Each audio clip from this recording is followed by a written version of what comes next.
एका बाजूला प्रोत्साहन लाभाचा दिलासा तर दुसऱ्या बाजूनं जाचकाटींचा अडथळा। महात्मा ज्योतिराव फुले शेतकरी कर्जमुक्ती योजनेत बनतोय शेतकऱ्यांचा फुटबॉल। जाचकाटी रद्द करण्याची आणि शेतकऱ्यांना प्रत्यक्ष लाभ देण्याची मनसेनं केली आहे निवेदनातून मागणी।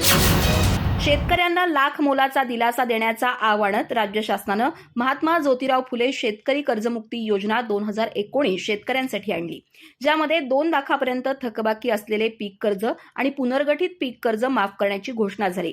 मात्र सरकारची ही फक्त शेतकऱ्यांच्या डोळ्यात धूळफेक असून प्रत्यक्षात मात्र अनेक जाचक अटी लादून कमीत कमी शेतकऱ्यांना याचा लाभ मिळावा अशी प्रशासकीय यंत्रणा राबवत असल्याचा आरोप करत मनसेच्या वतीनं या जाचक अटी रद्द करण्याची मागणी करण्यात आली आहे। जिल्हाध्यक्ष नागेश चौगुले यांच्या नेतृत्वाखाली मनसे सैनिकांनी तहसीलदारांना याबाबत निवेदन दिलं असून त्यामध्ये अनेक गंभीर बाबींवर लक्ष वेधण्याचा प्रयत्न केलाय।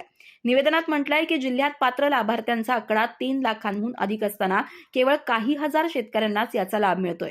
योजना जाहीर करायची, त्याची जाहिरातबाजी करून राजकीय पोळी भाजायची, मात्र प्रशासनामार्फत लाभार्थ्यांपुढे अनेक जाचक अटींचा अडथळा निर्माण करायचा।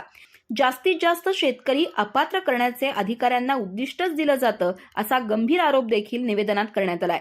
आयकर विवरणपत्र भरलं नाही तर पीक कर्ज मिळत नाही आणि आयकर विवरणपत्र भरलं असेल तर त्याला हा प्रोत्साहन लाभ घेता येत नाही, अशी दोन्ही बाजूनं शेतकऱ्याची ढोलकी बनवल्याचा आरोपही करण्यात आलाय। त्यामुळे प्रोत्साहनपर अनुदान योजनेशी संबंधित सर्व संस्था, सर्व कार्यालयांचे फेर ऑडिट करून सर्व अधिकाऱ्यांकडून प्रतिज्ञापत्र घेऊन दोषींवर कडक कारवाई करावी अशी मागणी निवेदनातून करण्यात आली आहे। यावेळी जिल्हाध्यक्ष नागेश चौगुले यांच्यासह वैभव माळवे, शिवानंद मठपती, प्रभात साबळे, केंपाण्णा कोरी, अमित चौगुले, सचिन प्रसादे आदी पदाधिकारी मनसे सैनिक उपस्थित होते।